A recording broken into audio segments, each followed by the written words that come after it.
Thengia wa kaunti ya Nyandarua gukorwo iri kihumo kia njũĩ iria itwaraga maĩ kaunti-inĩ itiganĩte. Mũingĩ kaunti-inĩ ĩno ũroneka gũthiĩ na mbere na kũhatĩrĩrio nĩ ng'aragu, aikari makiuga thĩna ũyũ wĩhĩrĩirie kumana na kwaga njĩra njega cia kũiga maĩ.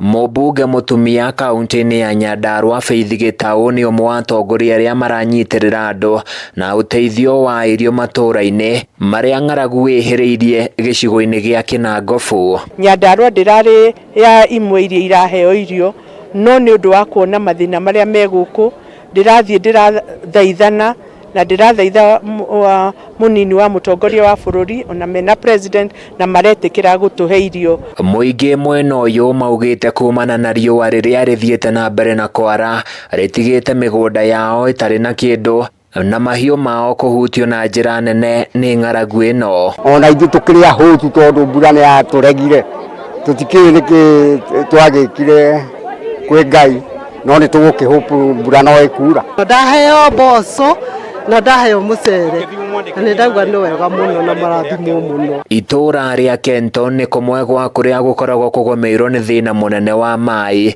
aikari makiuga kũrĩa maronekera marakorwo marĩ na goro mũno makĩgũra. Maĩ rĩu tũcugũrĩkagĩrwo na haha kambĩ na nĩ marathi makaga tũkagĩrwo flyover rĩngĩ tũkarĩha nduthi 1,300. Tũrĩa tũroka nĩ tũni ona tũtiraigana andũ. Atongoria a kaunti ya Nyandarua nĩ morĩtwo kũnyitanĩra na gũthugunda mũtaratara mũkinyanĩru wa gũtambia maĩ kũrĩ aikari kaunti-inĩ ĩno, amu nĩ marĩ na bũthi mũnene wa ihumo cia maĩ mũtitũ-inĩ wa Aberdare, ĩndĩ maĩ maya mateithagia andũ a kaunti ingĩ. Andũ aingĩ nĩ marararĩra rĩu twacokia ngatho nĩ kuoya atĩ mũthenya wa mũthĩ tũkũrĩa tũhũne. Ona thirikari ĩyo ĩngĩ mere matũrehere kinya mbura ĩkĩ atĩa kinya mbura yure. Marambata irĩma inene mũno irĩma-inĩ gũthiĩ gwetha maĩ. Ũguo nĩ tũgwetha njĩra ĩrĩa ĩngĩtũma tũrĩrwo maĩ haha haitũ, haha tũrĩ haha Mũtonyora na kũrĩa kũngĩ guothe gũtũrwo maĩ. Handũ-inĩ ya Kameme TV kuma kaunti-inĩ ya Nyandarua, niĩ njĩtagwo Francis Mwangi wa Wawĩra.